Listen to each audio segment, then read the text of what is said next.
Doctor Jorge Fabra, ¿qué tal? Buenas tardes, ¿cómo está? Buenas, no podía eh, unmute myself, no. ¿Cómo está? ¿Qué tal? Muy bien, gracias. Gracias por la invitación. Para mí es un honor, un gusto conocerlos a todos.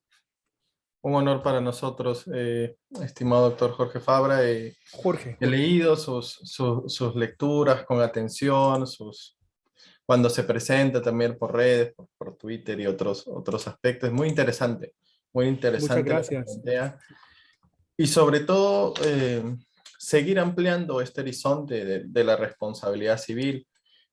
Justamente revisaba, ¿sí? Que usted editó junto a Carlos Hernández Pulido La filosofía de la responsabilidad civil, Así y es. y en las primeras páginas, cuando muy valiosamente se contribuye la perspectiva del análisis económico, y también luego se dice filosofía del derecho privado con las teorías morales. Es decir, si está basado en teorías morales sobre la justicia, es muy enriquecedor, y creo que eso se ha avanzado gracias a sus publicaciones, a sus difusiones y también con otros autores, por lo que estamos muy agradecidos. Eh, Muchísimas gracias por su palabra. en unos minutitos, si le parece bien, comenzamos mientras se van conectando. Un par de minutitos para comentar. ¿Está Claro que bien? sí, claro que sí. Yo me conecté un poco antes porque quería verificar Ujú. el audio. O sea, ¿me escuchan bien? Sí, sí, perfecto, perfecto. Se le escucha y Perfecto. se ¿Me le ve ven bien. bien? Supongo que me ven bien. Sí, también. Hay varias prohibiciones. Por ejemplo, no puedo compartir pantalla y no puedo, bueno, Ahora ya ya, puedo. Allá, ahora ya, listo. ahora ya. Perfecto. Entonces, permíteme probar, Sí, compartir sí, pantalla y sí. listo. Eso es todo lo que quería verificar que todo estuviera en, en debido funcionamiento. Permíteme acá. Ahí se ve bien. Perfecto. Sí, perfecto, perfecto. Perfecto. Listo. No, solo quería verificar eso. Entonces, cuando ustedes me digan cuánto tiempo tengo para exponer. De 45 minutos a una hora, si le Ok. parece buen plazo, ¿sí? Si le parece menos, No, me ha encantado. Nosotros estamos muy agradecidos con su tiempo. Si es menos, sino que a veces el tiempo a los ponentes a veces le queda corto, y por eso le damos más plazo, ¿no? Pero si es menos, ok. no hay problema, no hay No, problema. perfecto. Yo puedo extenderme con lo que esté necesario, pero es para tener la oportunidad de tener un diálogo, porque Sí, sí. muchas veces esto es unidireccional y se supone que yo vengo a hablar. Entonces, pero también me gusta escuchar cómo es percibida la propuesta que tengo. Sí, sí, sí, doctor. Encantado, Mientras las encantado. personas se conectan, te puedo preguntar sobre el instituto. Me interesa mucho el Instituto de Responsabilidad Civil. Hago parte del instituto en Colombia y creo que en Ujú. Brasil también. ¿Cuándo surgió? ¿Qué planes tienen? Bueno, ahí le comento brevemente. Eh, yo soy el director del instituto, entonces a mí me motiva mucho la responsabilidad civil, y a partir de aquí dije, es necesario y vital crear un instituto para difundir, porque la responsabilidad civil es el área más dinámica de la responsabilidad civil. Bueno, así lo considero, y creo que lo he revisado con otros autores, y digo, es momento, y ya esto pensaba hace un año y medio, casi dos, de crear un instituto para difundir temas de actualidad, de vigencia, invitar a ponentes extranjeros, conferencias. Ahora, gra- gracias, entre comillas, porque la pandemia también ha generado mucho dolor y sufrimiento, pérdidas, pero gracias a la pandemia es que podemos generar, por ejemplo, este tipo de conferencias y todo ello.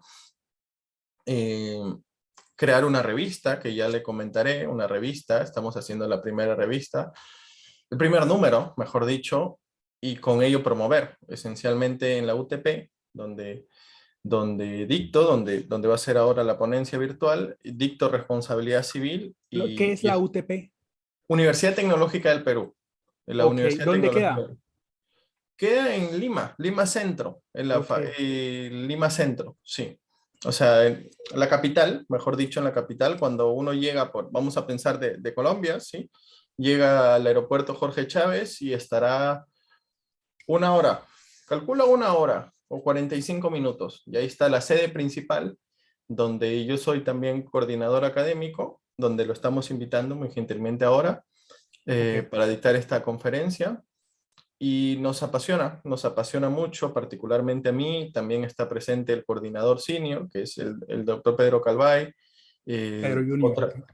sí, la doctora también Gladys Espejo, que también es coordinadora académica, y encantadísimos. Yo, como le comento muchas veces a nuestro coordinador senior, a veces soy un poco, eh, vamos a poner el término que no suene mal, atrevido en proponer expositores de tamaño como usted, que son saben muchísimo, y digo, de repente, ojalá tenga el tiempo, la disponibilidad, y cuando nos aceptan es encantadísimo de aprender, no solamente para nosotros, sino sobre todo preocupado en los estudiantes, de ampliar horizontes, de que no se vean solamente como esponjas, ¿cierto? Como, bueno, Sí, dictamos, sino que hay otra perspectiva, y el análisis económico, por ejemplo, cuando lo trajo el profesor Alfredo Bular, era mucha reticencia, porque se pensaba que iba a opacar al derecho, iba a decir, lo reemplazo al derecho, o sea, ya no, el derecho ya no va a ser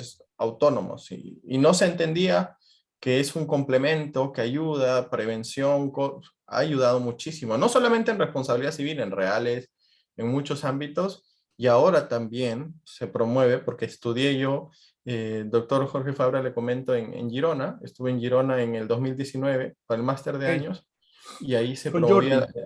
Sí, con Jordi, con Papayanis, y con la profesora Carolina, hay muchos, Carolina Fernández y otros, Miquel Casals, sí, con debates de filosofía, del derecho privado, de responsabilidad civil, y esto es lo que yo planteo también en clases. Ampliemos el horizonte, escuchemos a profesores, porque a veces puede pensarse, solo nuestro profesor tiene esta perspectiva, y cuando escuchan ya a extranjeros, a ponentes de la magnitud de usted, doctor Fabra, dicen, esto es amplio, esto en serio hay que tomarlo así, hay que revisar y hay que replantear las ideas. Y esto se ve reflejado en decisiones judiciales también. Pareciera que solo nos quedamos en clase, pero no nos quedamos en clase, se ve reflejado en decisiones judiciales. Más ahora, por ejemplo, el viernes pasado tuvimos al profesor Felipe Jiménez, no sé si lo conoce, el profesor Felipe Felipe, Jiménez. claro que sí, de Sí, UFC. sí. Sí, y nos hablaba de las perspectivas en Estados Unidos, de los contratos, y ampliaba este horizonte, ¿no? Bueno, Clásicamente se tenía aquí que el ámbito del consumo era muy, muy fuerte en Estados Unidos. Es esta la perspectiva que se tenía, pero él nos ha ampliado con toda la experiencia y conocimiento que tiene, que eso era hasta los 90. Hoy por hoy se está involucrando mucho el arbitraje de consumo en Estados Unidos. Entonces, lo que era antes muy fuerte en las sedes judiciales, hoy ya no lo es tanto. Hoy es más arbitraje y ya no es sumas tan elevadas, porque están diciendo, mira, si ha habido un error de la empresa, te lo puedes reparar, pero no siempre tenemos que ver la sanción. Y así procuro y procuramos en la Universidad Tecnológica del Perú invitar a expositores tan distinguidos como usted, doctor Fabra. No sé si me he extendido un poquito, pero ese era el comentario, ¿no? Igual por correo le haré las invitaciones correspondientes del instituto, por supuesto. no, muchísimas gracias. Tres cosas. Primero, Jorge, a todos los que estamos acá, Jorge, no Jorge, doctor Fabra, encantadísimo. Jorge, Gracias. somos amigos, todos somos, entonces, no se Muchas preocupe gracias. por eso. Por eso, segundo, le agradezco mucho las generosas palabras. Creo que son inmerecidas, pero Jorge, digamos así. Jorge, Y tercero, encantado. me encanta la idea de tener un instituto de responsabilidad civil. Existen en muchos lugares, siempre comienzan con esas pequeñas semillas, pero Sí, esto crece muchísimo. Entonces, me interesa mucho aprobar los proyectos, perdón, apoyar los proyectos cuando están surgiendo. Y sobre todo, ustedes tienen una muy buena perspectiva. Invitar a Felipe, por ejemplo. Felipe hace lo que yo hago, pero en contratos. Y sí, sí. Felipe es una de la como el Rising Stars, la nueva generación.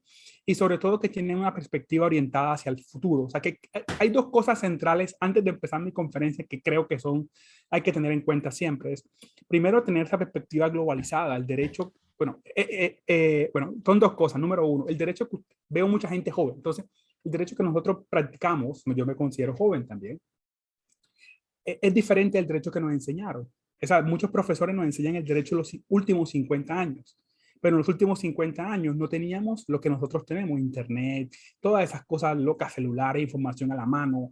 Entonces, el mundo ha cambiado, pero el derecho y la educación jurídica no ha cambiado tanto. Voy a poner acá para que... Acá. Ok. Ok. No ha cambiado tanto. Entonces, y el segundo es la perspectiva globalizada. Nosotros somos actores globales. Felipe es chileno, trabaja en Estados Unidos. Sí. Yo soy colombiano, trabajo en Canadá y en Estados Unidos. Y así las diferentes tradiciones se han interconectado y las fronteras tradicionales se han levantado. Por ejemplo, esa división entre civil law, common law, no es tan radical como existía antes. Y una de las áreas en las que eso se plantea más es la responsabilidad civil. Y entre todas las áreas, la filosofía de la responsabilidad civil es la que permite esos diálogos. En resumen, para mí será un honor apoyar este excelente, creo que un excelente proyecto, y quedo a la espera de más información. Y quedo a la espera de sus instrucciones de cuándo comenzar o cómo comenzar. Sí, sí, ahora ya mismo lo presento, Jorge. Me cuesta un poquito, pero Jorge, por la confianza, pero ya me voy a ir adaptando, por supuesto. Bien, vamos ya han ingresado los participantes y van a ir ingresando seguramente. Vamos a dar inicio. Desde la Facultad de Derecho de la Universidad Tecnológica del Perú, es un honor y un privilegio contar esta tarde con, para nosotros, Jorge, como lo ha mencionado, pero para todos, el doctor Jorge Luis Fabra Zamora, de Colombia. Él es profesor asistente de la Facultad de Derecho de la Universidad de Búfalo. Es, perdón, de la Universidad Estatal de Nueva York. Tiene estudios de Derecho en la Universidad de Cartagena, Colombia, y doctorado en Filosofía en MC Master University, Canadá.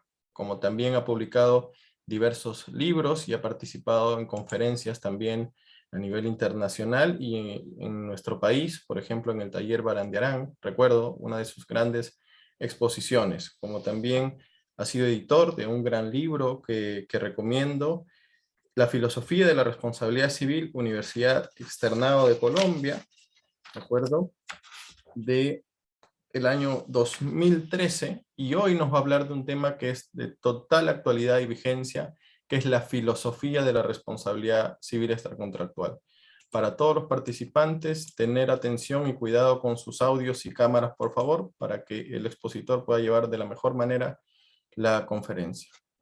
Jorge, todo suyo el escenario y encantado en la Universidad Tecnológica del Perú de recibirlo. Muchísimas gracias y estamos atentos. Muchísimas gracias, Bruno. Y muchísimas gracias a todos, primero que todo por la invitación y la generosa presentación. Y le agradezco a todos, principalmente por su asistencia. Siempre es un honor cuando alguien se toma el tiempo de salir de su rutina para escuchar este tipo de contribuciones. Como Bruno les dijo, mi nombre es Jorge y mi trabajo se ha centrado en el derecho y en la intersección entre el derecho y la responsabilidad civil. Desde el año 2005 he participado en estos debates y lo que quiero hacer hoy, algunos de ustedes tal vez hayan visto una versión de esta conferencia en el pasado, pero lo que quiero hacer hoy es hacer una presentación de la filosofía de la responsabilidad civil. La conferencia es sencilla, tiene 3 pasos. En primer lugar, trataré de hacer una introducción de la filosofía de la responsabilidad civil. En segundo lugar, explicaré las 2 teorías centrales y por qué esas 2 teorías son, creo, deben verse como un modo filosófico de responsabilidad civil, y finalizaré con un ejemplo, que es la agenda de investigación en la que estoy trabajando. Entonces, creo que este tipo de conferencia un poco introductoria es adecuada para los objetivos del instituto y espero al final de ella podamos contribuir a ver nuevas líneas de investigación y quizá ver el derecho de una forma diferente. Yo quiero comenzar con una pequeña anécdota. Cuando estaba en mi último año de derecho, un profesor dijo una vez que de acuerdo en la clase de pruebas, no sé, pruebas, evidencia, creo que tienen algo similar, pero todos vemos algo, y decía que la prueba era que el objetivo de la prueba es conseguir la verdad y la verdad es la correspondencia entre el objeto y la cosa. Esto se llama una teoría de correspondencia a la verdad. Los filósofos han estudiado el problema de la verdad desde Grecia y hay numerosa discusión, hay todo un área del conocimiento que se llama epistemología. Me pareció un poco atrevido para ese profesor, que era un magistrado de un alto tribunal en su momento, definir, sencillamente dar una definición, una frase, cerrando cualquier posibilidad de debate sobre lo que es la verdad. En ese momento yo levanté mi mano y le dije, mira, si tenemos en cuenta lo que es la epistemología contemporánea, algo de filosofía había leído en ese momento, la verdad como correspondencia es uno de los modos de conseguir la verdad. Hay verdad como consenso, hay verdad como... En última me dijo, a mí no me interesa eso. La verdad es la correspondencia entre la cosa y la idea, entre la cosa y la idea, ¿sí? Y esto es lo que tú vas a escribir en el examen y se acabó. Y en últimas, esa actitud de pensar que los debates más profundos de la humanidad están sencillamente cerrados y que el derecho, la letra del derecho y la jurisprudencia proporcionan esos debates, respuestas a esos debates, es la perspectiva que quiero atacar aquí. La responsabilidad civil, trataré de sostener, es involucra una pregunta filosófica. Y para poder pensar sobre esas preguntas, debemos tomar recursos de la filosofía. Tratar de definir o tratar de cerrar los debates es una actitud que perjudica a los abogados y perjudica a la práctica jurídica. Esa es la idea que trataré de sostener, esa es la idea central. Entonces, miren, parte número uno, el objetivo es filosofía de la responsabilidad extracontractual. O sea, la idea de filosofía de responsabilidad civil extracontractual la planteamos con Carlos Bernal Pulido, que fue magistrado de la Corte Constitucional Colombiana, ahora es comisionado en la Corte Interamericana. Eh, eh, Tratando de consolidar, le pusimos como título de un libro. O sea, eso asume que nosotros sabemos qué es la filosofía y que tal cosa existe. Pero antes de nuestro volumen, había un volumen publicado editado por Carlos Rosenkrantz cuando estuvo en Yale. Él editó un conjunto de estudios y que fueron publicados mucho antes del volumen. Entonces, hay una idea de la filosofía de la responsabilidad contractual. Y no solo somos Bernal, Rosenkrantz, sino que hay un gran debate contemporáneo y gran parte de ello ha sido publicado por la editorial Marcial Pons en español. En inglés eso existe hace mucho tiempo, desde los 70, pero los trabajos como Riesgos y Daños de Jules Goldman, La idea de derecho privado de Ernie Weinrib, Causalidad y responsabilidad de Michael Moore, y para resaltar el trabajo de los autores latinoamericanos, Felipe Jiménez, que ustedes tuvieron, Martín Hevia, de la Universidad Torcuato Di Itela, actualmente el decano, el profesor Diego Papayanis, Juan García Amado, Esteban Pereira Fredes en Chile, Sebastián Figueroa Rubio y muchos otros en Chile, en Colombia, han comenzado a generar esta perspectiva. Pero cuando se habla de la filosofía de la responsabilidad extracontractual, y aquí presto de Benjamin Sipurski, se genera una sensación extraña. ¿Cómo vamos a hacer? ¿Cómo puede que haya una filosofía de la responsabilidad extracontractual? Porque por un lado, cuando pensamos en responsabilidad civil, pensamos en el área más real del derecho. Cuando hablamos de responsabilidad civil, lo que pensamos es accidentes de tráfico, pensamos en médicos que no cumplen sus deberes, pensamos en productos defectuosos. En Colombia, muy importante, violaciones de derechos humanos. Esa es la responsabilidad civil. Entonces, eso es un área práctica. ¿Y para qué meternos en los líos conceptuales de la filosofía? ¿Para qué hablar de filosofía? Eso puede ser contraproducente. Eso mistifica, hace oscuro lo que es claro. Todos sabemos cuando y por otro lado, parece banalizar la filosofía. La filosofía se ocupa de estos temas celestiales y abstractos. Yo quiero contradecir esa posición y quiero explicar que no solo, que es todo lo contrario. La filosofía de la responsabilidad civil aclara los conceptos de la práctica, tomando en cuenta una buena práctica, es una buena teoría aplicada, y no banaliza la filosofía, sino que la hace útil. Y veremos cómo los conceptos básicos de la filosofía moral y política, como deber, responsabilidad, obligación, etcétera, eso debe justicia, esos conceptos básicos toman una realidad práctica a través de las instituciones de responsabilidad civil. Esta es la idea central. Ese es el desafío que trataré de hacer. Entonces, Para hacer eso voy a contradecir dos posiciones, lo que he de llamar la visión conceptualista y lo que he de llamar la visión filosófica de un problema. La visión conceptualista, y esto lo tomo de Carlos Santiago Nino, quien lo aplica para el derecho penal. Santiago Nino en su momento trataba de diferenciar lo que es una teoría del derecho penal de lo que es una filosofía, perdón, la dogmática del derecho penal y la aplicación filosófica, pero los conceptos son muy adecuados. Esta no es la visión que defiendo.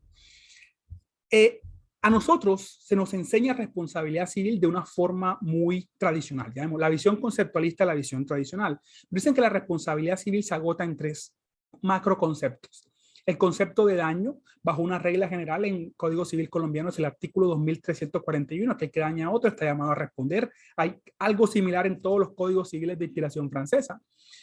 Un perjuicio, que son los detrimentos patrimoniales y no patrimoniales, una relación de causalidad entre el daño y el perjuicio, y en algunos lugares título de imputación, ahí se ponen unas llamadas teorías de la responsabilidad, a veces se discute la responsabilidad subjetiva, responsabilidad objetiva, en responsabilidad del Estado se discute daño especial, y ahí está todo. Eso es todo lo que tú tienes que saber si quieres aprender de responsabilidad civil. Y los libros, todos se parecen, no sé, ustedes me disculparán, pero creo que todos los libros de responsabilidad civil en Latinoamérica que he revisado tienen una estructura similar, bastante inspirada en la estructura de los tratados franceses de los hermanos Massot y similares. Todos los libros tienen una estructura similar. Comienzan hablándote que la palabra responsabilidad civil, viene la palabra responder en latín, te hablan de diferentes teorías de la responsabilidad civil, casualmente casi todos finalizan con Massot, Planiol, te hablan de algunas aplicaciones, algún comentario de jurisprudencia, algunas citaciones a jurisprudencia extranjera. Y una de las cosas que siempre me pareció curiosa es que te hablan de actualización jurídica y nuevos conceptos. Eso me ha parecido muy extraño porque te hacen parecer que los nuevos conceptos son buenos porque son nuevos, no porque son, pero sin evaluarte. Estas son las nuevas tendencias que se debaten en el mundo, pero ¿quién dijo que son las correctas o las incorrectas? O cómo tomo un concepto que se tomó en Francia y lo pego en Perú, o el Código Civil mexicano y lo pego en Colombia. No sé, eso nunca lo explican, pero siempre estamos pensando en actualizarnos y tomar cosas de afuera. Y muchas veces eso me parece, perdón, un poco perjudicial porque obscurece las contribuciones que nosotros mismos hemos creado. Nosotros mismos, quiero decir, la tradición jurídica latinoamericana. Bueno, esa es la visión general. Yo creo que esa visión general, y no quiero parecer exagerado, que la visión general, la visión tradicional, conceptualista, es útil, pero no es toda la historia. Y quiero ser claro en esto. Si te comentan que esa es toda la historia y toda la, creo que es limitado. Y le quiero decir por qué. En primer lugar, es porque es descontextualizada. Es descontextualizada en términos institucionales.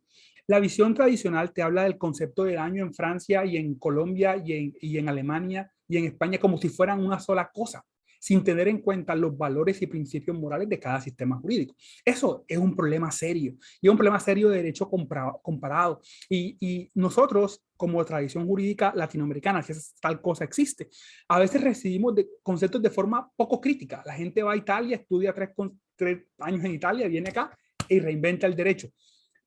Pero que aplicaban los principios de la Constitución italiana a los de la Constitución peruana, esas preguntas no son. Y los conceptos, eso hace parte, según entiendo, de una idea de la jurisprudencia de conceptos, una teoría filosófica del siglo XIX, en el cual te decían que los conceptos últimos son inmutables. El concepto de contrato es el mismo en el civil law y el common law.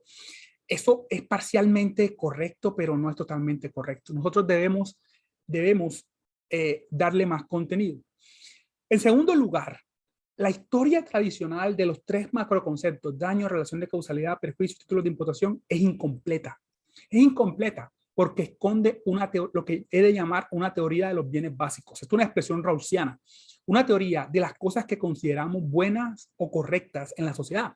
Y las teorías conceptuales no dan una respuesta correcta. Entonces, Nino lo pone muy claro. Del análisis de un concepto, del concepto de daño, no se puede inferir soluciones normativas sustantivas acerca de los casos que deben ser tratados por este concepto. Esa es una noción muy abstracta, pero funciona mejor cuando la ponemos en casos particulares. Por eso les voy a hablar. Les voy a decir, por ejemplo, mire, el noviazgo. El noviazgo es una cosa que todos tenemos. En Perú lo llaman enamorada, cuando alguien tiene enamorado o enamorada, creo que es cierto. Entonces, cuando tu enamorada te deja o tu enamorado te deja, Eso te genera daños, ¿cierto? Daños, la gente se siente triste, el sufrimiento es real. Sin embargo, tú puedes demandar a tu enamorada o tu enamorado. Entonces, si tú miras desde el punto de vista conceptualista, posiblemente puede que los tres requisitos se apliquen. Puede que haya un daño, puede que haya un perjuicio, puede que haya una relación de causalidad. Pero hay razones profundas que son los bienes que dicen, no es el lugar del derecho meterse en ese tipo de problemas humanos. En otros sí, tal vez el derecho en el siglo XIX se metía con cosas como esponsales, ¿cierto? Los esponsales, violación de contrato, promesas de matrimonio, perdón, se llamaba estupro y cosas, pero eso era una cuestión diferente que ya cambió. Entonces, si tú lo dices, si tú aplicas a rajatabla los tres requisitos, a lo mejor hay muchas situaciones en las cuales hay daños. En Perú siguen existiendo los esponsales. Las promesas, bueno, en Colombia las promesas de matrimonio creo que ya no existen, creo que, pero bueno, bueno, los esponsales parecen aplicar unas consideraciones diferentes al mero noviazgo, a las promesas de matrimonio, etcétera, etcétera. Pero bueno, el punto central es este. Hay un conjunto de valores morales que son los que informan la decisión que no están claras y la respuesta no se va a dar sencillamente en las tres categorías básicas. El problema es que a veces los jueces y la doctrina te trata de forzar las tres categorías básicas. Si no cabe en una de las tres cajas, daño, perjuicio, relación de causalidad, entonces ahí es que excluimos la responsabilidad. Entonces podemos decir que no hay daño. Entonces, el problema de la teoría conceptualista es que es incompleta. No todas las cosas que generan daño son compensadas, no todo en los que haya relación de causalidad, etcétera. Y hay una cuestión implícita que hace parte de los principios morales de nuestro sistema jurídico. Perdón porque me falla la voz, está un poco enfermo. El segundo ejemplo son los daños producidos por una huelga. Cuando hay una huelga, la huelga generan daños a los empleadores, a los patronos.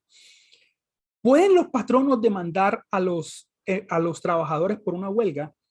Si tú miras, puede haber daño, relación de causa, etcétera, etcétera, pero ¿por qué no? Porque hay un conjunto de principios morales que no existen y así hay otras instituciones a través de las cuales nosotros hemos decidido, la sociedad, la institución jurídica, decidido no pasar responsabilidad civil. Por ejemplo, en algunas situaciones, los costos se dejan asuntos de mala suerte. Cuando uno se enferma en muchos lugares, a veces es difícil de probar. Técnicamente, si una persona te pasa una gripa y tú pierdes un día de trabajo, puedes pasar ese. Pero los problemas de las enfermedades se convierten a veces en riesgos profesionales, asuntos de salud. A algún momento, algún tipo de daños no generan el deber de reparación monetaria, sino como son cosas pequeñas que sencillamente se reparan con pedir disculpas. Si tu amigo no lo fuiste a recoger al aeropuerto, le dice, lo siento mucho y le da una explicación. Creo que el asunto queda ahí. Hay asuntos privados como los noviazgos que se dejan, que se dejan por fuera, porque como vamos a ver, la pregunta de la filosófica de la responsabilidad civil a veces es ¿por qué tenemos que crear una institución social a través de la cual alguien pueda pasarle los costos a otra persona de lo que le pasó en el mundo? A veces lo convertimos en seguro, a veces los seguros son obligatorios, a veces lo dejamos de seguridad social, a veces lo convertimos en responsabilidad de causantes y a veces lo convertimos en responsabilidad del Estado. En el caso colombiano son muy importantes, sobre todo en el caso de la identificación de los terroristas. Entonces lo que quiero decir es que es muy sencillo. La teoría de los bienes básicos está en el trasfondo y la idea de la filosofía de la responsabilidad civil es traerla a la luz para poder dar esas respuestas más profundas de por qué las cosas ocurren. Y esos bienes básicos que son protegidos por nuestros sistemas de responsabilidad civil, decimos la propiedad, la vida, pero no toda la vida en no todos los casos. Y esas son las preguntas que debemos hacer. Entonces, el problema, en últimas, el problema de la aproximación conceptual es que no responde a la pregunta más general de la responsabilidad civil como una institución social. Es, ¿por qué le debemos exigir a alguien que pague por el daño causado a otro?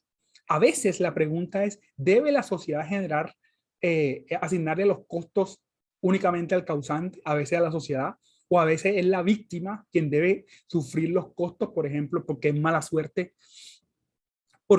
Y la pregunta es, ¿por qué debemos crear una institución en la cual una persona deba cargar los costos de otra persona? Entonces, la idea de la filosofía de la responsabilidad civil es mucho más general, es dar esa visión general a esas preguntas. En el mismo sistema, en el mismo sentido, que el problema de la verdad no se agota en la correspondencia entre la cosa y la idea. El problema de responsabilidad civil y la justicia no se agota en daño, relación de causalidad y perjuicio. Y les quiero decir que hay mucho más y les voy a dar ejemplos que son bastante dramáticos.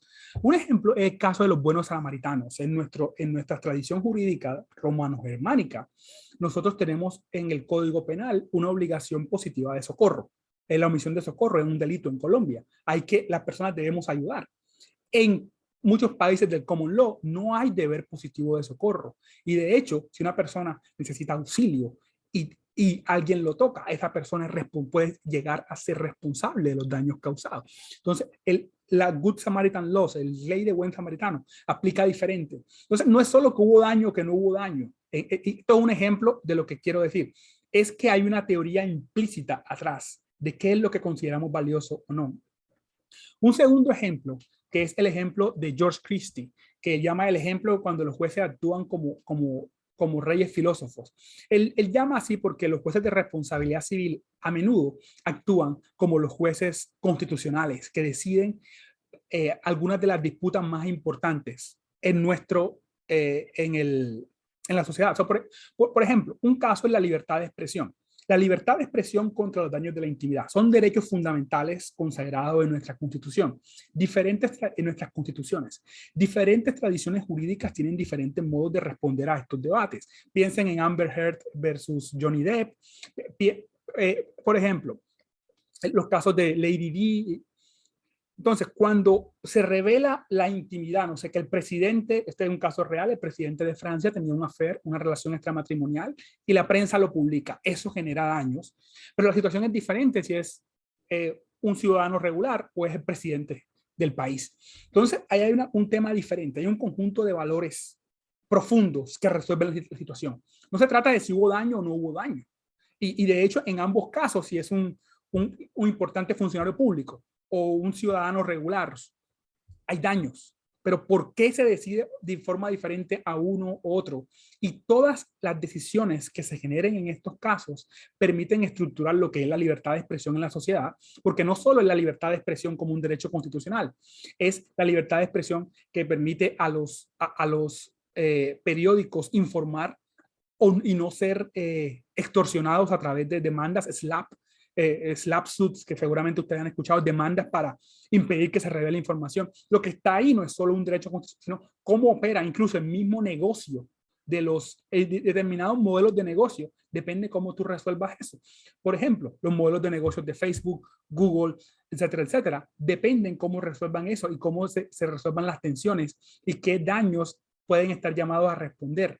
Puede ser que si están llamados a responder por alto nivel de daños, la misma práctica se vuelva inviable económicamente. O sea, podemos terminar sin periódicos, si los periódicos responden por todos los daños que causan, o podemos terminar sin Facebook o cosas así. Un caso similar es el caso de los de terrorismo en el caso colombiano. Por ejemplo, una pregunta muy común que generó unas modificaciones trascendentales al sistema jurídico colombiano fue el terrorismo.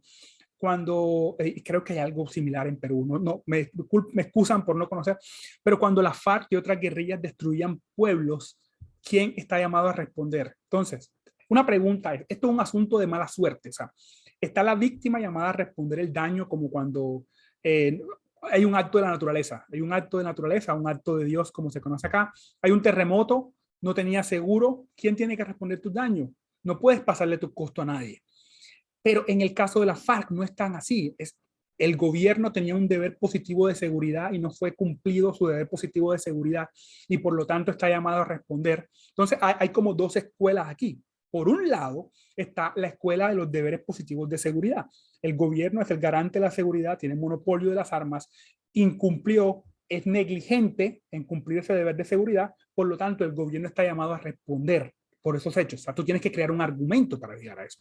Pero por otro lado, tú tienes el argumento de que este hecho fue creado por un tercero y el gobierno no está llamado a responder por actos de un tercero. El gobierno está llamado a responder por actos de sus funcionarios, no por todos los actos, y es imposible ponerle un policía a cada ciudadano. Eso es una frase de una sentencia en Colombia.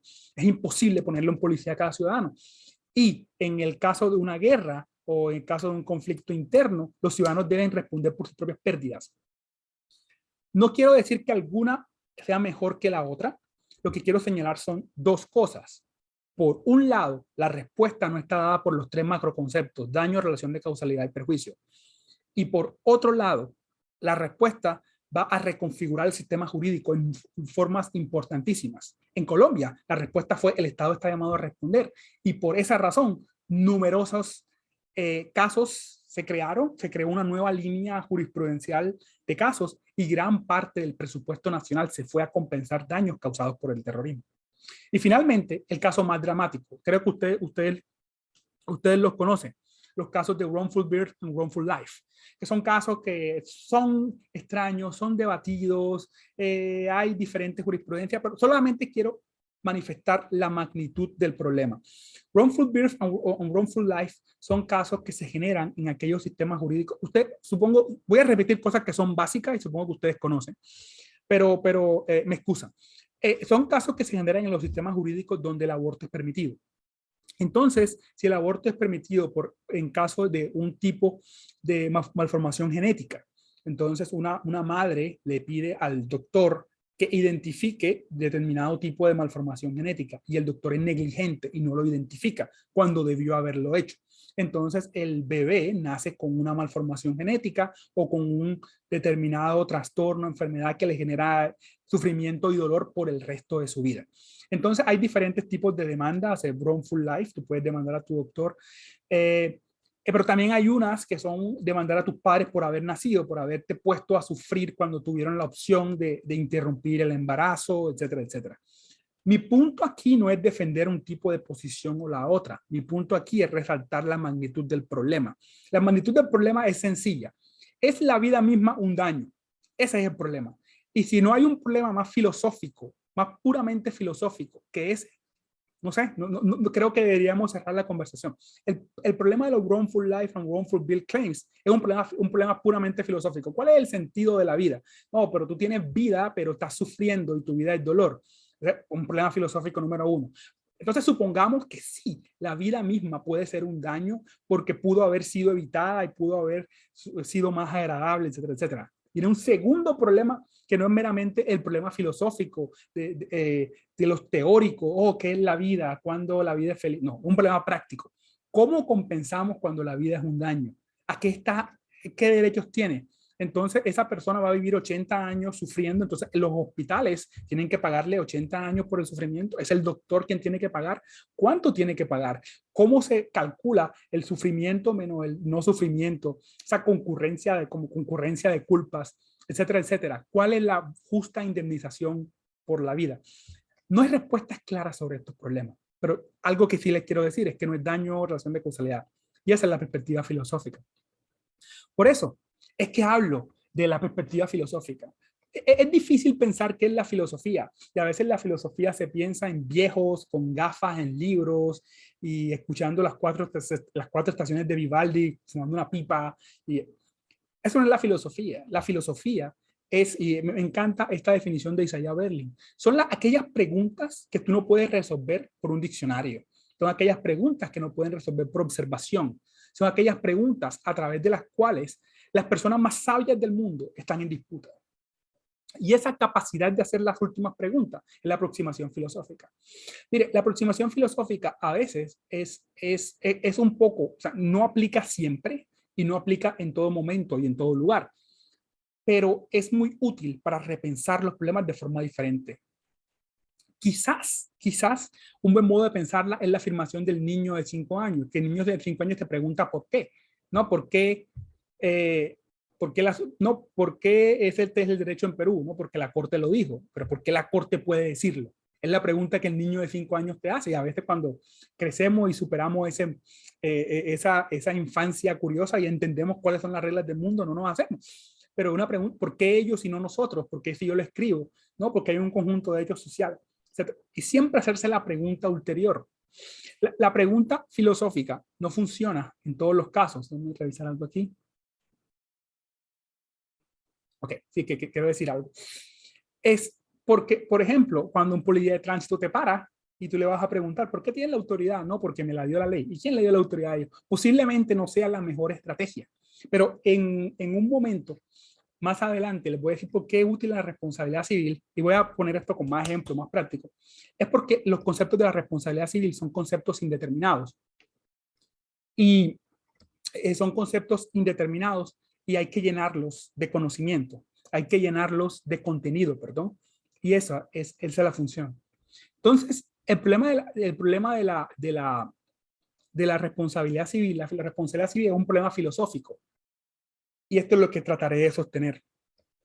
La responsabilidad civil es un problema filosófico porque no se agota en esas tres categorías. Por ejemplo, el problema del derecho penal no se agota en que una conducta sea típica, antijurídica y culpable. De una perspectiva filosófica, la pregunta es, ¿por qué hacemos determinadas conductas típicas, antijurídicas y culpables? Algunas son claras, pero si tú miras a la historia, el suicidio fue un delito, el suicidio fue considerado delito y cómo lo castigaban es muy raro.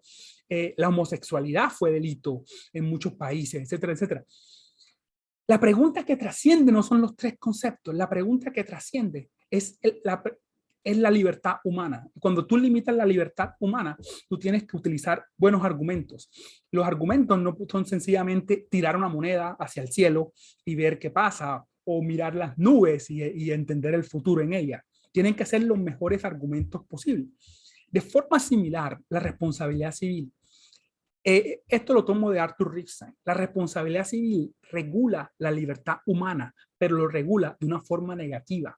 Establece reglas de comportamiento adecuado. ¿Cómo conducir? ¿Cuál es el estándar para conducir? ¿Cuál es el estándar para construir casas? ¿Cuál es el estándar para vender productos? ¿Cuál es el estándar para ser médicos? Reglas que nos permitan interactuar en sociedad. Y no solo establece esas reglas, sino que establece consecuencias para la violación.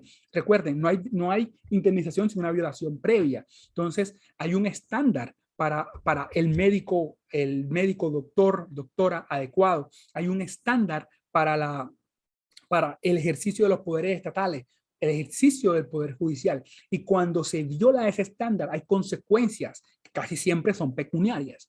Entonces, la pregunta filosófica que existe en toda área del derecho es ¿qué justifica esas reglas básicas?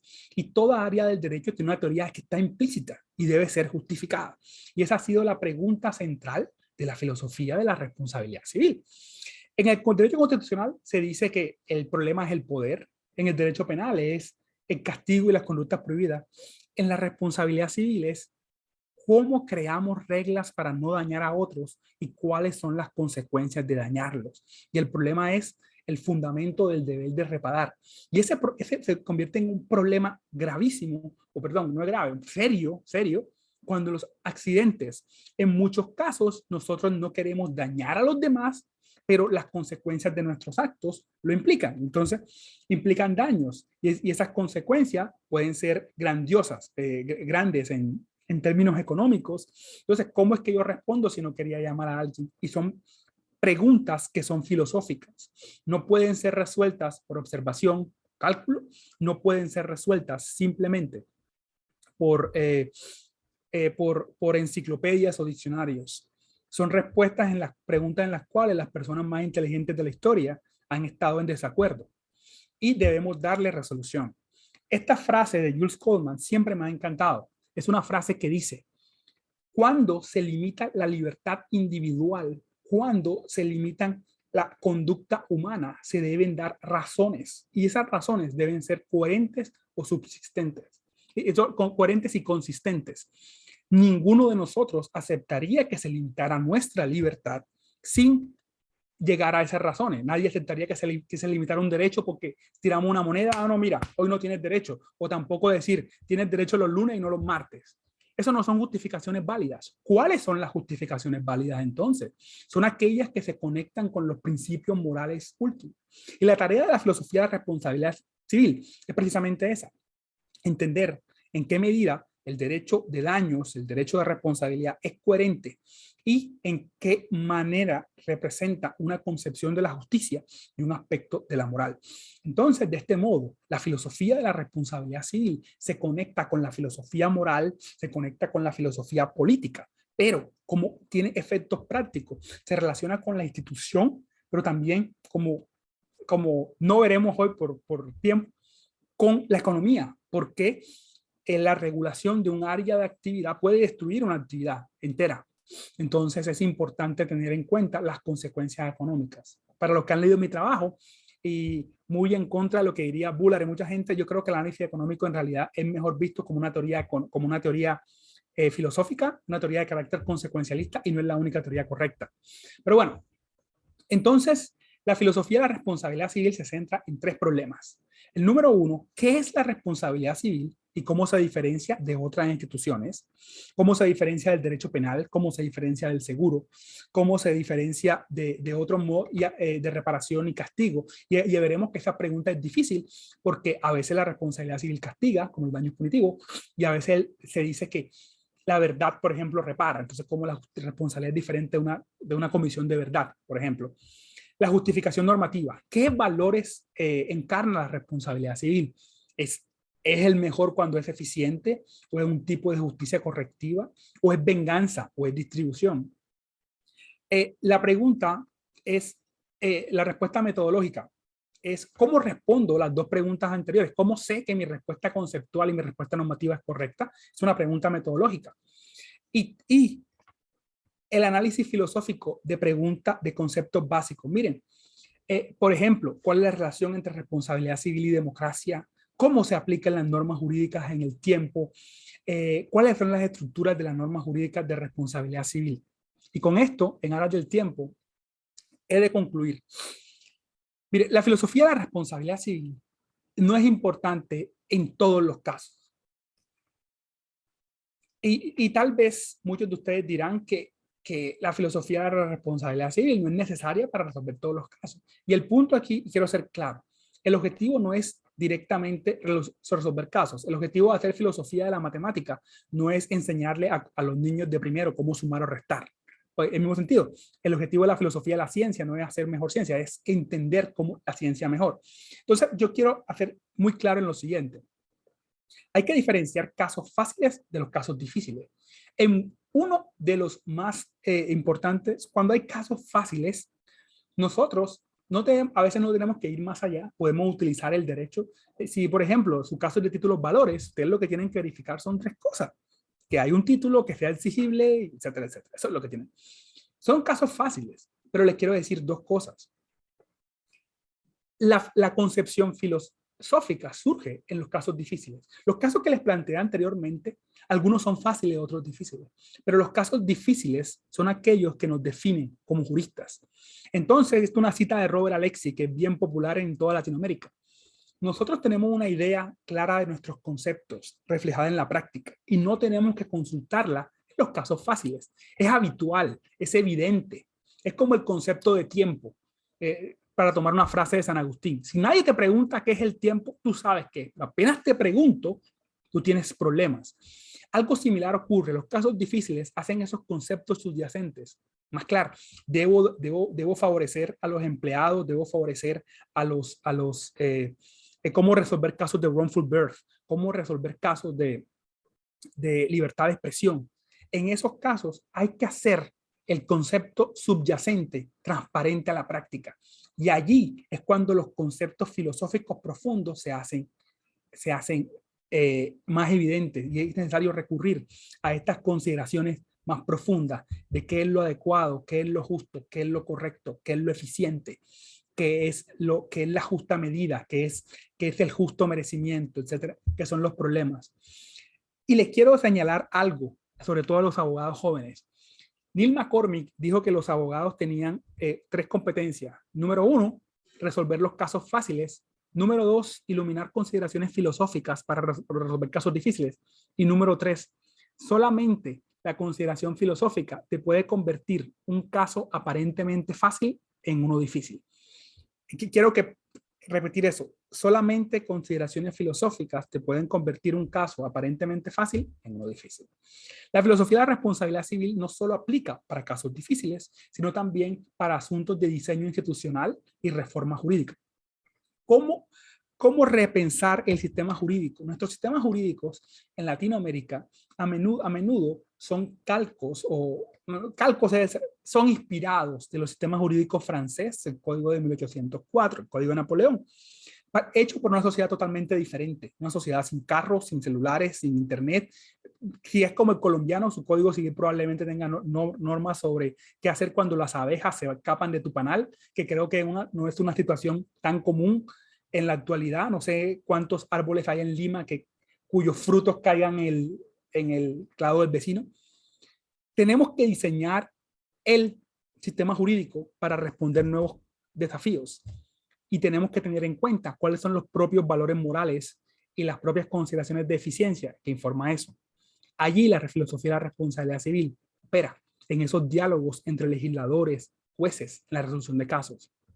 Y finalmente, con esto concluyo, la filosofía de la responsabilidad civil opera para el diálogo intersistémico e intertradiciones, porque hay un conjunto de conceptos básicos que pueden ser más o menos coherentes y pueden ser más o menos compatibles en diferentes sistemas jurídicos con diferentes principios morales. Un ejemplo claro es que aquí han venido, y no quiero ponerme como ejemplo, pero Felipe Jiménez y yo somos juristas del civil law trabajando en el common law, y tal vez nuestra mayor credencial, bueno, no hablo por Felipe, hablo por mí, es la capacidad de relacionarse con los conceptos básicos, no como dados, sino como conceptos que pueden ser reflexionados, que pueden ser comparados y contrastados. Y esa comparación intrasistémica e intertradiciones jurídicas entre los diferentes sistemas, quiero decir Colombia, México, Canadá, Estados Unidos, España, y entre diferentes tradiciones, el civil law, que es nuestra tradición de nuestros países, el common law de Canadá, Estados Unidos, y los sistemas jurídicos mixtos, esa se hace a través de una reflexión filosófica. Tengo mucho más que decir, pero me gusta más saber qué tienen ustedes que decir a lo que he dicho. No voy a tratar de resumir más. Si quieres, hacemos una segunda sesión y seguimos hablando del análisis económico, etcétera, etcétera. Y mi ejemplo era, por ejemplo, cómo pensar la responsabilidad objetiva y la responsabilidad subjetiva. Y que lo quiero dejar con un mensaje. La responsabilidad civil no se agota en el análisis de categorías dogmáticas. La filosofía de la responsabilidad civil es el estudio de los fundamentos de este área. Hay dos escuelas principales, el análisis económico del derecho y la teoría basada en la justicia. Un ejemplo que no les pude dar es cómo se opera eso en la definición de casos de responsabilidad objetiva y responsabilidad subjetiva. Y esto es fundamental para los casos difíciles, para el diseño institucional y, como les comenté, para los diálogos entre tradiciones y entre sistemas jurídicos. Con esto concluyo. Me dieron 50 minutos, me tomé 50 minutos exactos. Cuenten desde hoy con un amigo más. Mi nombre es Jorge, tienen mi correo, tienen mi Twitter, y quedo atento para cualquier tipo de preguntas o reacciones que puedan tener, y espero que haya sido de su interés. Muchísimas gracias. Muchas gracias, estimado Jorge. Muy interesante, en serio, muy interesante. Me ha agradado mucho, ha sido una extraordinaria ponencia. Siempre dándole paso primero a los participantes. Si hubiera algún comentario o pregunta. Estimado Aarón, adelante, por favor. Sí, muchísimas gracias. Justamente cuando estaba mencionando los tres macroconceptos o elementos que posteriormente dan origen a la teoría o al análisis de la teoría de bienes implícitos, se me vino a la mente un punto que creo se consideraba, bueno, lo revisé en algunas lecturas, sobre los macroelementos que se analizan para determinar la responsabilidad civil. El evento dañoso que genera un perjuicio, pero este evento que se debe originar en una estructura de antijuricidad, ¿no? Que posteriormente, que debe ser determinado bajo un análisis de relación de causalidad que bien se mencionó, y que debe formarse bajo los criterios de imputación, que también lo mencionó en la parte final. Yo tenía entendido de que estos 3 o 4 elementos son aquellos que nos ayudan a determinar si es que un daño debería o no ser considerado dentro del análisis de responsabilidad civil, tanto extracontractual o contractual. El tema de la antijuricidad como elemento relevante. No, perfecto. Es una muy buena pregunta y me permite como resaltar lo que he querido decir. Quiero decir que si tomen cualquier libro de responsabilidad civil y van a ver que el problema se va a hacer dividido casi siempre en esto, casi siempre. Y ese es uno de los problemas, de pintar con brocha gruesa, porque estoy resumiendo todos los libros de responsabilidad civil que se han escrito entre México y Argentina desde 1904. Pero quiero decir, no todos son iguales, pero gran parte de ellos comparten esta estructura. Y te dividen el problema utilizando un método bastante cartesiano analizan el problema dividiéndolo en sus componentes, y sus componentes tienden a hacer esto: daño, relación de causalidad, antijuricidad y perjuicio, etcétera, etcétera, y te lo expanden. ¿Qué es un daño? Daño moral, daño inmoral, etcétera, etcétera. ¿Cuál es el acto dañoso? Sin embargo, hay diferentes modos cuando ya no tienes el telescopio para mirar todo, sino hay diferentes modos de entender eso, y hay diferentes modos de cortar el pastel. Y uno de los elementos que tú bien resaltaste, y te agradezco por eso, es la antijuricidad. Y la antijuricidad ha sido el elemento debatido y el elemento debatido y en el cual hay más división teórica. Entonces, la antijuricidad ha sido entendida, no quise debatir la antijuricidad, y quizá de todos los elementos la antijuricidad junto con la causalidad son los más filosóficos. La antijuricidad ha sido vista de forma diferente en la teoría alemana, la teoría francesa, la teoría italiana, y por eso no quise incluirlo provisionalmente. La antijuricidad se conecta con eso que estoy llamando yo los bienes básicos, pero la antijuricidad hay dos problemas. Número uno, ¿dónde lo ubicas? Y ese ha sido el problema que muy claro en la teoría del derecho penal. Todos los que los que les guste la historia del derecho penal están conmigo si lo ubicamos como un elemento de la tipicidad, como un elemento posterior. Y hay una lectura de la responsabilidad civil en clave penalista, que es como una lectura bastante alemana. Entonces, bajo la lectura alemana de la responsabilidad civil, la antijuricidad ocupada, bajo la lectura más francesa, la antijuricidad tiene que es la que más ha influido en Colombia, no tiene ese lugar tan central, y por eso lo dejé de lado. Entonces, dos respuestas claras. Uno, la antijuricidad es importante y se conecta con eso de los bienes básicos. Yo la formularía de un modo más positivo. Primero tenemos que tener los bienes y luego la antijuricidad, más que todo como lo hacen los alemanes en relación al derecho penal. Pero segundo, creo que no modifica el punto central que he tratado de decir, que es que el problema de la responsabilidad civil no se agota en los macroconceptos, incluso si incluimos la antijuricidad como uno de los macroconceptos básicos. Y ese ha sido como el mensaje tradicional. El que solo sabe de responsabilidad civil y solo se limita al estudio de esas cuatro, no podrá resolver todos los casos. Ese ha sido el elemento. Pero espero que haya podido responder. Aarón, ¿cierto? Sí, sí, sí, sí, porque justamente la pregunta, ¿no? del tema de la antijuricidad lo desarrollaba analizando los tres ejemplos que se comentaron: el daño por el noviazgo. ¿Existe un daño, un evento dañoso? Sí. ¿Existe un perjuicio? Sí, pero ese perjuicio sería antijurídico, está escrito en la norma, dependiendo al tipo normativo de cada país, podremos ver si es que existiría o no. Ahora, el caso de las huelgas: existe un daño, un evento dañoso, existe relación de causalidad, pero es antijurídico. Existe el derecho a la huelga. Sí. Ahí es que está el problema. Porque a diferencia del derecho penal, que los derechos penales contemporáneos de inspiración post 1850, los derechos penales han sido específicos, y muy importante el tema que ha surgido. Mira, el derecho penal desde 1950 ha sido muy claro en enfatizarte cuáles son los bienes de derecho penal. Entonces, los códigos penales vienen organizados, al menos el Código Penal de Colombia del año 2000, bien a la vida, la propiedad privada, etcétera, etcétera. Y la antijuricidad viene relacionada con por qué este delito está tipificado en determinado lugar, y te ayudan a explicar las causales de justificación y de exculpación.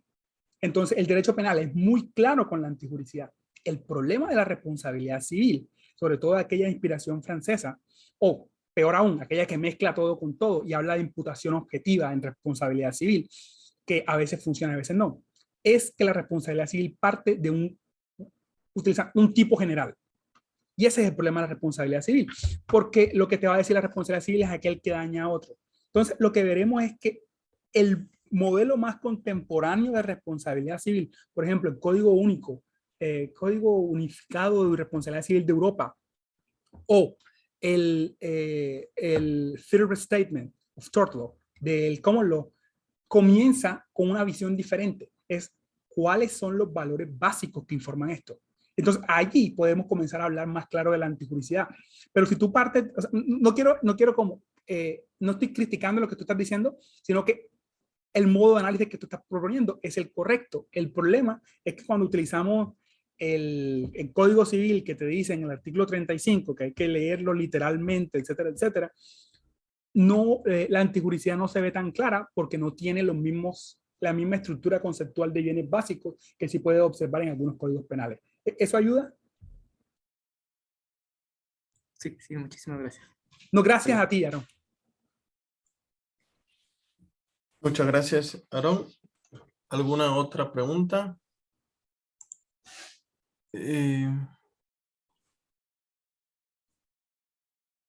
A ver. Aquí me dijeron que diera autores sobre el Sí. en el chat. Entonces yo voy a poner aquí algo.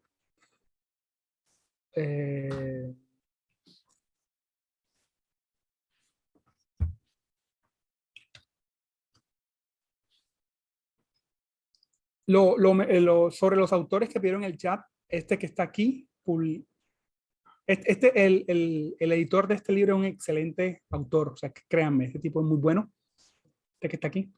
Y esta es como la bibliografía más relevante de filosofía de la responsabilidad civil en el momento. Voy a dejarla abierta para los que les interese. Hay una pregunta sobre el derecho tributario. Supongo que cuál es el valor fundante del derecho tributario.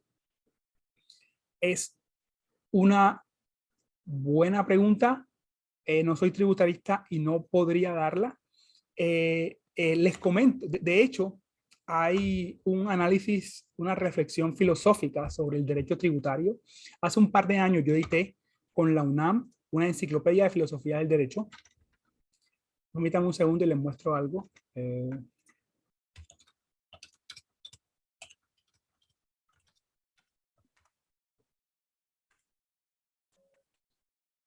Permítanme un segundo, les muestro.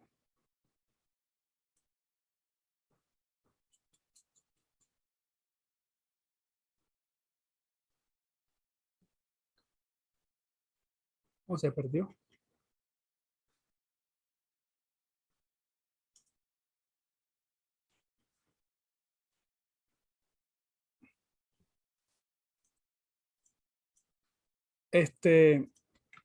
Con un compañero argentino, nosotros editamos una filosofía, un volumen, intentando adelantar esta reflexión filosófica en diferentes áreas del derecho, y la única en la que no pudimos encontrar nadie que escribiera algo fue la filosofía del derecho tributario. Permítanme aquí, les comparto. No se ve muy claro, pero no sé si pueden ver esto. Entonces aquí tenemos derecho constitucional, penal, civil, administrativo. Se llama Enciclopedia de Filosofía del Derecho, volumen 3, editado por la UNAM, y está totalmente gratis. Hay sobre el derecho procesal, epistemología jurídica, derecho privado, propiedad intelectual, derecho contractual, sociedad comercial, derecho internacional, pero no conseguimos quién hiciera de derecho tributario. De pronto para la segunda edición. No sé si hay alguna otra pregunta. Sí, muchas gracias por las preguntas. Me parece que por ahora no. Yo voy comentando algunas cosas breves, estimado Jorge. A mí me llama la atención, por ejemplo, que se argumente, yo lo conecto la filosofía recientemente con conceptos como la persona razonable hoy en día, qué diligencia podía tomar, ¿no? Los estándares de diligencia generales y específicos que podía tomar la persona en ese supuesto en particular. Y justo el profesor Felipe Jiménez decía, Bueno, podemos hablar de persona razonable, pero qué difícil es trasladar esta idea en un caso en concreto para decidir. Pero sin duda que estamos haciendo filosofía cuando incorporamos qué podía ser ese sujeto y qué se le exigía.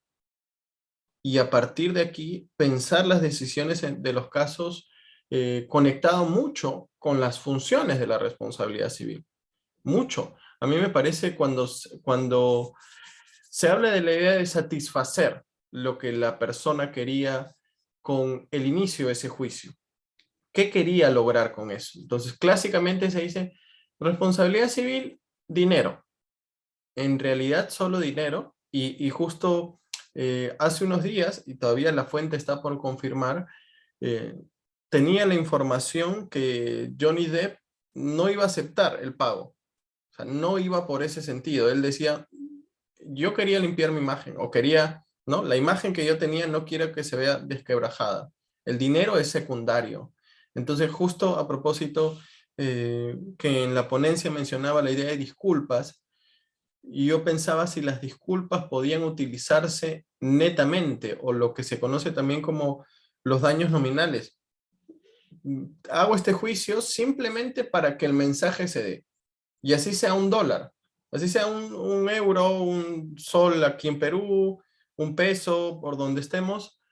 El fondo que me preocupa a mí es el mensaje que se envía.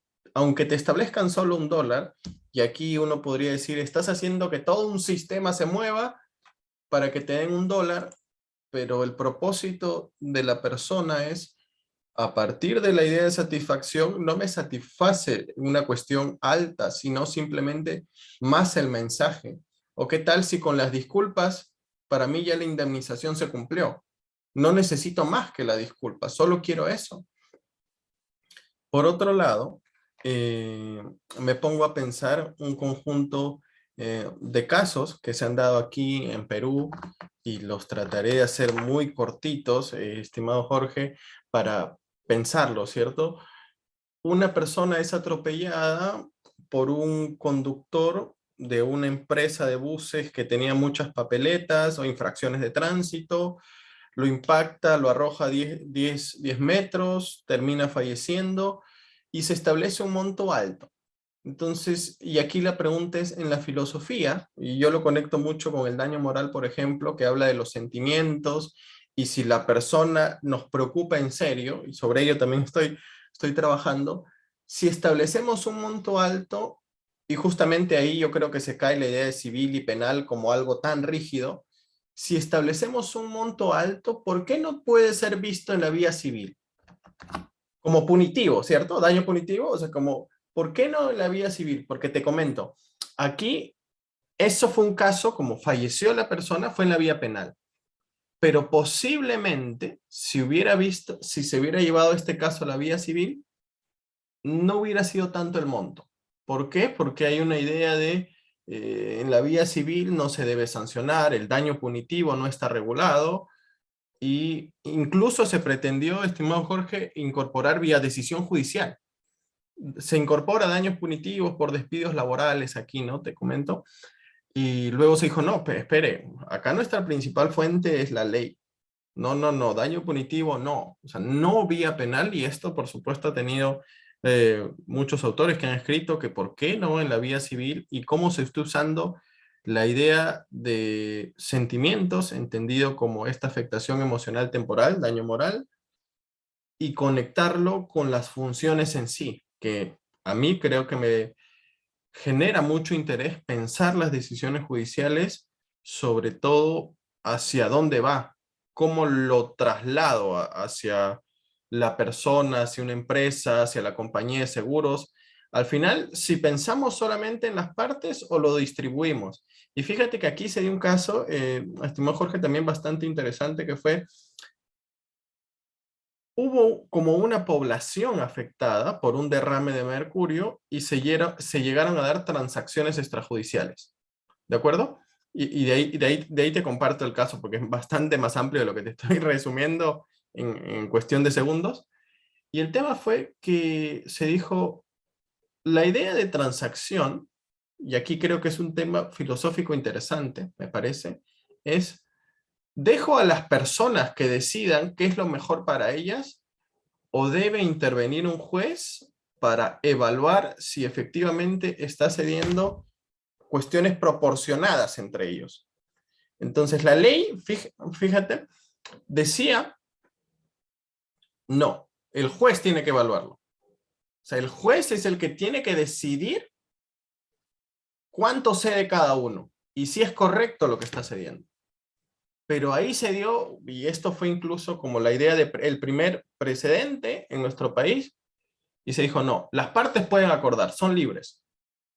Entonces aquí también el idea de la libertad, restricción y cómo decidir en casos de responsabilidad civil, creo que denota una preocupación también bastante interesante e importante.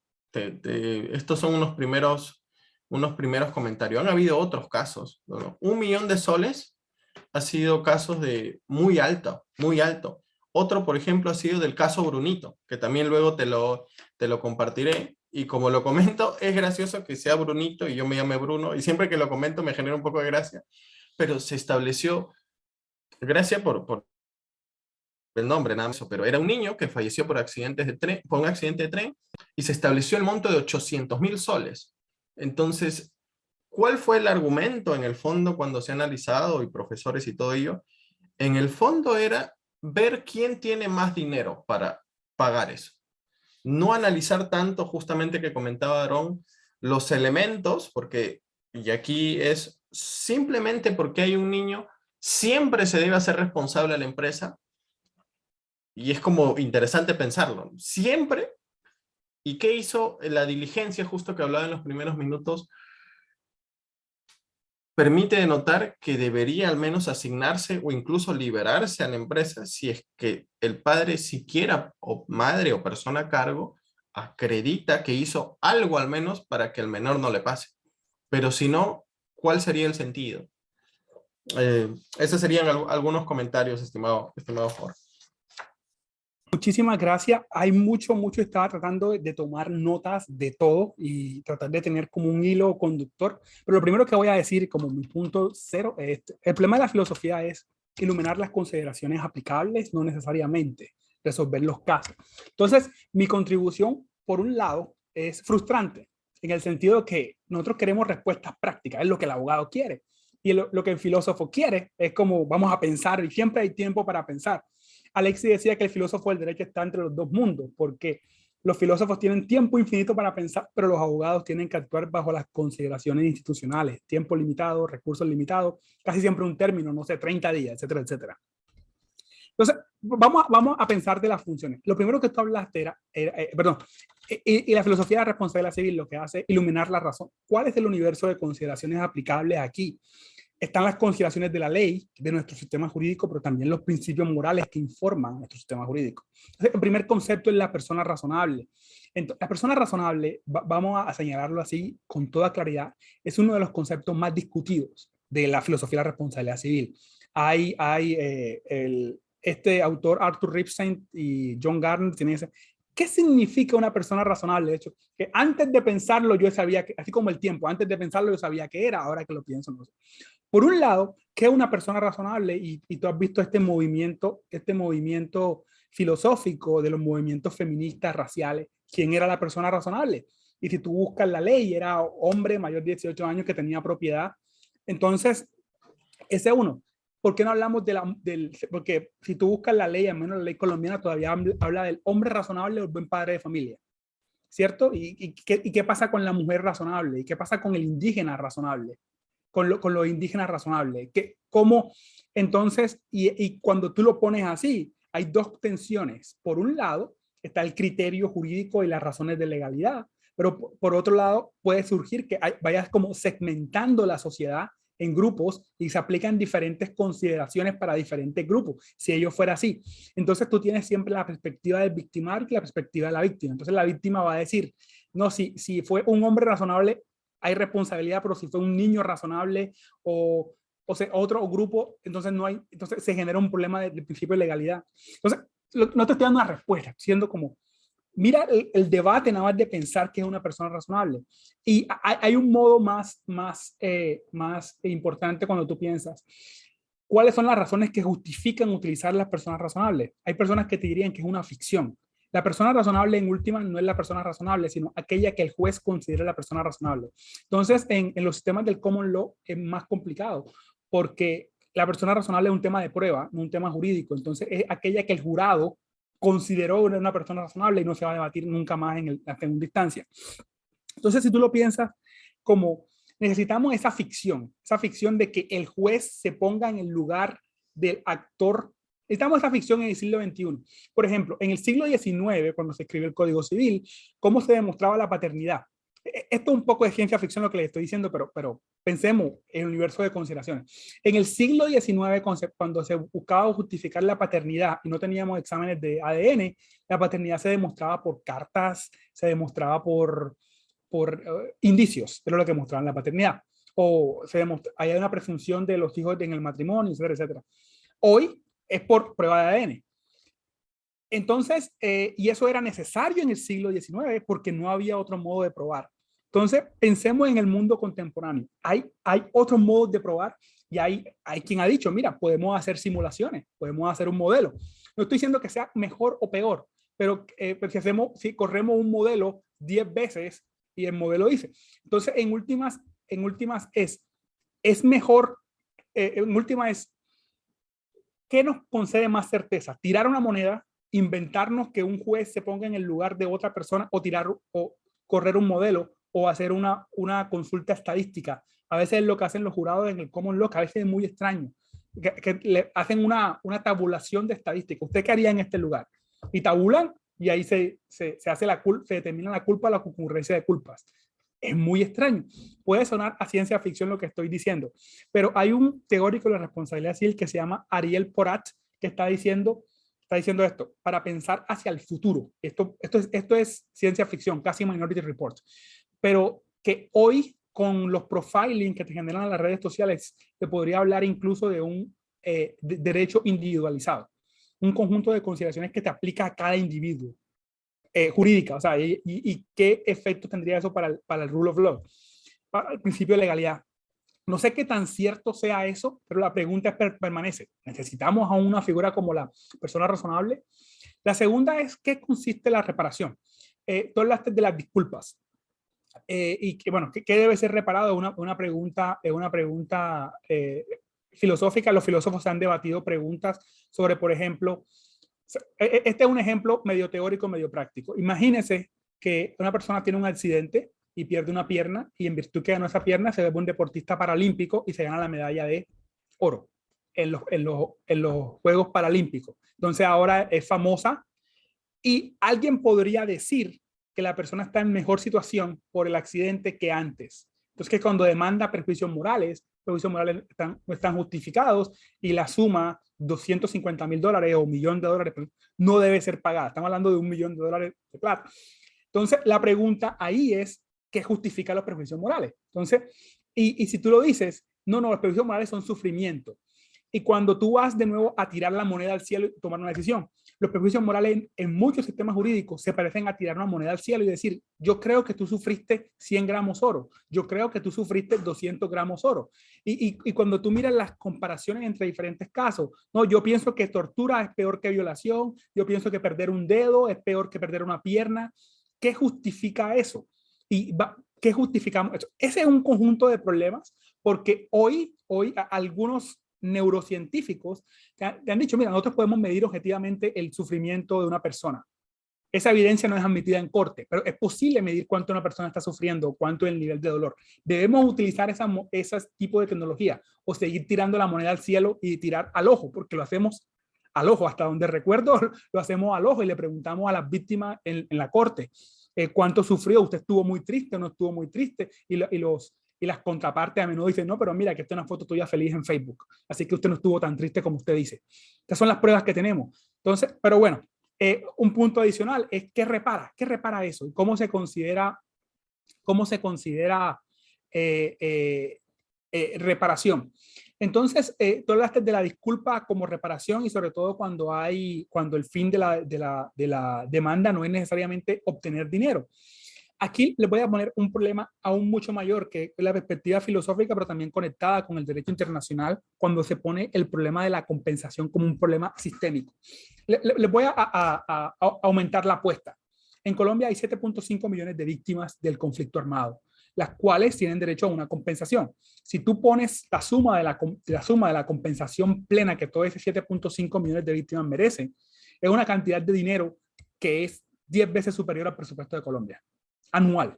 Entonces, no hay plata en el país para pagar esa compensación. Entonces, ¿qué hacemos? Entonces, se convierte en una mezcla de cosas. Reparación, más políticas públicas, más pedido de disculpas de las víctimas, un poquito de dinero, unas garantías simbólicas, un día de las víctimas. Entonces, cuando tú pones, y los que estén interesados en esa intersección entre responsabilidad civil y derechos humanos, que es una de las áreas de investigación, y le están interesados, por ejemplo, en los principios Van Boven de reparación a las víctimas de violaciones masivas de derechos humanos, etcétera, etcétera. La pregunta hay mucho, ¿qué significa reparar? Entonces, y los principios te dicen, no, contarte la verdad es reparación. Eso cuenta como reparación. Pero la mayor forma de reparación es que no te pase de nuevo, no repetition, principio de no repetición. Entonces, cuando tú piensas todos esos factores sistémicos e institucionales, la pregunta que tú tenías clara, no, mira, si alguien tuvo un accidente, tú le das $1,000 y ya quedó como estaba antes, queda completamente satisfecha. El problema de qué significa reparar, no te estoy respondiendo, estoy haciéndolo aún más complejo. Es, ¿qué significa reparar cuando tú tienes en cuenta los estándares de derechos humanos? Es mucho más difícil. Y por un lado está una tensión de que los derechos humanos, por ejemplo, la Corte Interamericana le dijo a Colombia, lo que tú das por tus daños, perjuicios morales es insuficiente, y Colombia cambió. Por un lado, como debes dar más, pero por otro lado, si das más, no le puedes dar a todos. Esa tensión, y que genera tensiones de diferentes tipos, porque por ejemplo, los que tienen compensación son casi siempre los que tienen acceso a abogados, que son clases medias altas, que pueden pagar abogados y saben cómo exigir sus derechos y tienen documentos que puedan probar, pero ¿qué pasa con...? Entonces, hay un movimiento de pensar la reparación en modos comprensivos. En Colombia hay una ley de víctimas y da compensación, reparación, pero te da una pequeña suma tarifada, más verdad, más satisfacción, más disculpas de los victimarios, más te devolvemos el cuerpo de las víctimas. Y si solamente cuando todo eso se cumpla, es posible. El problema es, la responsabilidad civil siempre tiene que hacerse la pregunta de ¿qué pasa si eso no se hace? Entonces, ¿cómo te reparo si la reparación no es reparativa? Eso es una pregunta, no sé, pero bueno. El tema de los daños punitivos es igualmente complicado. Es una figura que surgió en el Common Law, debe aplicarse. Hay numerosas escuelas al respecto. Le puedo recomendar algunos teóricos en Argentina que han debatido el daño punitivo. Otro problema que señalaste es el problema de la igualdad de las jurisdicciones entre responsabilidad civil, responsabilidad penal. No sé, en Perú hay jueces administrativos, como de Francia, donde la responsabilidad penal. Entonces, parte de mi trabajo ha sido criticar la justicia administrativa en Colombia. Mi profesor de Derecho Administrativo decía que si te va a matar un carro, asegúrate que sea un carro oficial, porque ese te paga más. Es una broma un poco cruel, pero la broma era esta, es que la justicia administrativa daba compensaciones más altas que la justicia ordinaria. ¿Qué justifica eso? No sabemos. ¿Hay justificación? No sabemos. Entonces, ¿por qué hay diferentes tipos de indemnización? Por ejemplo, el hecho de que las reparaciones de las consecuencias civiles del delito, o sea, la reparación civil, ocurra en proceso penal, es por razones de economía procesal. Esa es la principal razón que conozco en la mayor parte de las jurisdicciones. ¿Por qué razones de economía procesal generan una disparidad sustantiva? Es decir, ¿por qué generan que unos paguen más y otros paguen menos? Un ejemplo es que en Colombia había una indemnización tarifada, una cuestión muy extraña. Decía que en derecho penal la indemnización solo podía tener hasta 1.000 salarios mínimos o 1.000 gramos oro, ¿no? Pero en civil era ilimitado. O sea, era lo contrario de en Perú. ¿Por qué? O sea, ¿por qué si un delito, una tortura, puede tener más de 1.000 salarios mínimos, por qué hay un tope? No se supo, entonces le tocó eliminarse porque realmente no hay justificación. Finalmente, hay un elemento que señalaste sobre la posibilidad de negociación extrajudicial y los amparos judiciales. Ahí el tema no es solo de responsabilidad civil. Está, por un lado, todo lo que se llama de las acciones de clase. Y las acciones de clase, class action, y su utilización en derechos humanos, y los diferentes mecanismos de negociación entre los abogados y las víctimas y los mecanismos judiciales y extrajudiciales son un problema. Eso no me atrevería a decir nada. Eso es un área de investigación, nada más eso. ¿Cómo se puede negociar judicialmente, extrajudicialmente, directamente las víctimas o con intervención de los abogados? ¿Qué pasa si hay división entre las... Ese es uno. Y el otro es la utilización de mecanismos alternativos de resolución de conflictos, ADR, ¿cierto? Porque los mecanismos alternativos de resolución de conflictos, hay alguien que hizo una pirámide, un espectro. Entre más libertad le des a las partes, menos salvaguarda judicial hay. Es como si tú te vas a conciliación, libertad absoluta, los jueces tienen menos función. Pero el problema es que a veces necesitas salvaguarda judicial, que los jueces verifiquen y refrenden eso. Pero al mismo tiempo, cuando tú le das más salvaguarda judicial, desnaturalizas la mediación, la mediación, conciliación o transacción, la desnaturaliza porque son alternativas al proceso precisamente porque tengan eso. Entonces, ¿cómo lograr el equilibrio? Entonces, el equilibrio es bien difícil de lograr en casos concretos cuando tienes, por ejemplo, niños. O sea, por ejemplo, la mediación en caso de lo que se llama, no sé cómo se llama, es que kitchen table agreements, acuerdos de mesa de cena, que son muy comunes. ¿Cómo? Uh-huh. Son muy comunes en el derecho de familia de Canadá, casi cómo se resuelven las cosas.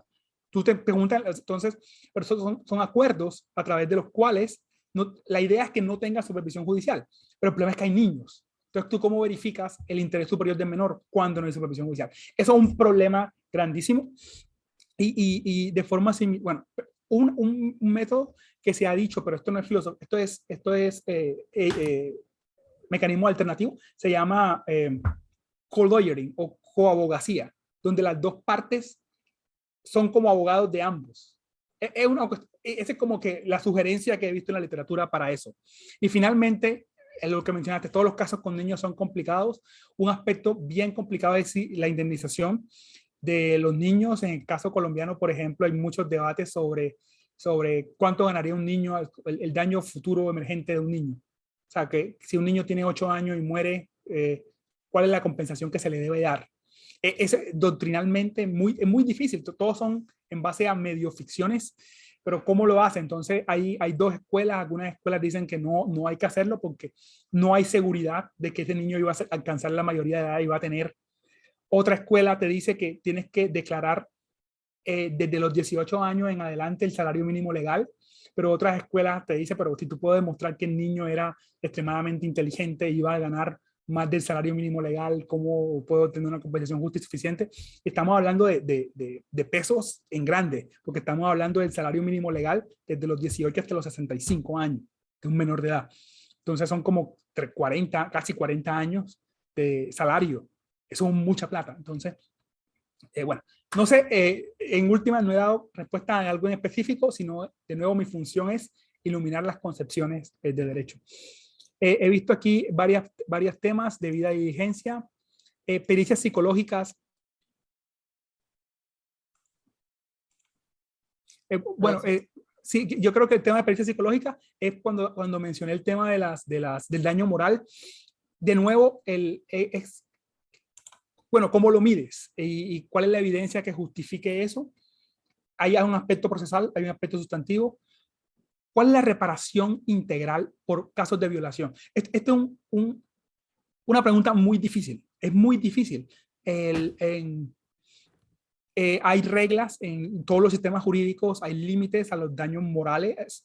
¿Y cómo se hace? No sé, me gustaría decir algo más, pero lo que puedo resaltar es uno de las como nuevas tendencias, es una expresión que no me gusta, es repensar el derecho en clave feminista. El derecho, hay fotos muy famosas como el Comité del Derecho de la Mujer, donde todos son hombres.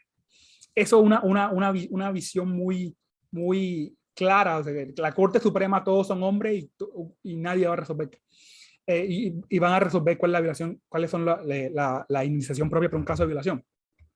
Leer el derecho en clave feminista es muy importante y es necesario la participación de las mujeres y de la teoría jurídica feminista. No sé cómo, pero esa es una pregunta. No tengo la respuesta clara, pero la teoría jurídica feminista en materia de responsabilidad civil, lo que se llama el Feminist Tort Theory, la filosofía de la responsabilidad civil en clave feminista, ha tratado de iluminar conceptos como qué significa la mujer razonable o la buena madre de familia y su relevancia, y los daños específicos que tienen mujeres. O sea, son casos famosos en la historia de que hombres diseñaban políticas públicas y no tenían en cuenta la menstruación. Entonces, ese tipo de preguntas pueden ser iluminadas. Aaron quiere decir algo, pero Bruno quería decir algo y lo interrumpí. No sé. Sí, sí, sí, no, Aarón, a ver, Aarón si tiene ya para ir concluyendo. Ya. No, Muchísimas gracias. Sí, justo ese fue uno de los temas que también generó mucho debate y es muy analizado bajo el concepto, ¿no? ¿Qué sucedería o debería existir reparación civil si es que no estamos frente a la consumación del delito, sino en grave tentativa?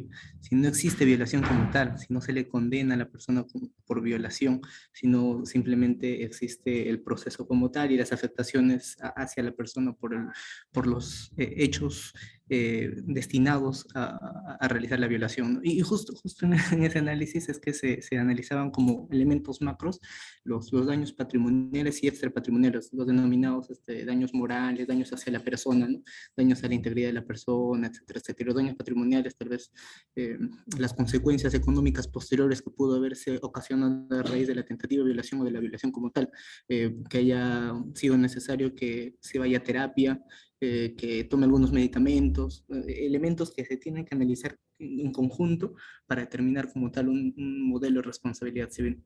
Esa sería mi participación como tal. Gracias. No, es un excelente punto.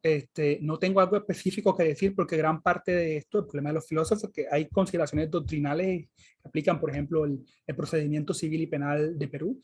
Mi intuición es la siguiente. No veo por qué no debería haber responsabilidad. No veo un argumento prima facie. Entiendo que la restricción sería, tú no puedes declarar responsabilidad penal en un proceso penal si no se condena a alguien en un delito. Esa sería la restricción. Al menos así funciona el sistema jurídico colombiano. Sin embargo, la vía penal para la reparación de las consecuencias civiles del delito queda precluida, porque si la persona es absuelta, sobre todo sobre todo porque hay un estándar de prueba más alto en el derecho penal, en casi todas las jurisdicciones del mundo, es más allá de toda duda razonable o algo así. Entonces, entiendo que la vía penal quedaría prescrita en determinado lugar, pero tú puedes hacer la demanda civil ante la jurisdicción ordinaria. No veo un argumento prima facie, ¿por qué no? Si pudiese tal vez hacer un comentario respecto a eso. Recuerdo incluso que un análisis histórico de lo que es el procedimiento penal o el procedimiento para la responsabilidad civil en procesos penales, se detalla aquí los dos códigos generales, ¿no? Código de procedimientos penales y Código procesal penal. El Código de procedimientos tenía una naturaleza de accesoriedad, ¿no? De que para que se pueda reparar civilmente es necesario, es indispensable que en primer lugar exista un delito, que exista una sanción penal, una sanción punible. Pero ahora en un nuevo modelo, un modelo de subsidiariedad antes. Ahora el nuevo modelo, el Código Procesal Penal nos determina una categoría una categoría muy estimado distinta. Aarón, Aarón, Sí, ¿te sí. parece si que el correo que nos ha dado gentilmente el profesor Jorge ahí de repente, por cuestiones de tiempo, Claro, claro. sí, sí, Ya, bueno, por cuestiones de tiempo. en síntesis sería que la razón del por qué sí se determina la responsabilidad civil es porque el hecho generador del daño no es la sentencia, ¿no? Sino es el elemento de perjuicio fáctico, ¿no? No es necesario la sentencia. Entiendo que estamos de acuerdo, el tema es procedimental, ¿cierto? Sí, sí, sí. Bien, bien, bien, estimado Jorge, porque así gentilmente nos ha permitido llamarlo y a todos los presentes. Gracias por su gentil tiempo. Eh, Estoy seguro que si tuviéramos más disponibilidad estaría con usted horas de horas debatiendo aquí Y creo que eso es lo enriquecedor y lo que ha permitido ver el éxito de la ponencia por las inquietudes de los participantes, también mi persona, y espero que sea la primera de muchas visitas virtuales y esperemos a futuro presenciales, ¿de acuerdo? Desde la Universidad Tecnológica del Perú, que le voy a hacer llegar luego virtualmente esta constancia al doctor Jorge Luis Fabra Zamora por su destacada participación como ponente en el webinar denominado Filosofía de la Responsabilidad Civil Extracontractual. A reiterar nuestro agradecimiento, estimado Jorge, esperamos que sea la primera de muchas, vamos a seguir coordinando para que, de acuerdo a su disponibilidad, lo podamos volver a tener y seguir pensando sobre el tan apasionante mundo de la responsabilidad civil. Muchas gracias. Muchísimas gracias por tus gentiles palabras. Cuando les dije ahí, a veces creen que no es en serio. Un amigo más tiene mi correo. Podemos seguir en contacto y espero seguir apoyando esta maravillosa iniciativa. Una foto final, estimado profesor Jorge, una foto final y Claro con que eso sí. cerramos. ¿De acuerdo? Uno, los que desean prenden cámara, los que no, no hay problema. Uno, a ver un segundo. 1, 2, 3. Listo. Muchas gracias, estimado Jorge, y a todos. Nos estaremos viendo próximamente. Cuídense. Gracias, gracias. Nos estamos viendo. Gracias.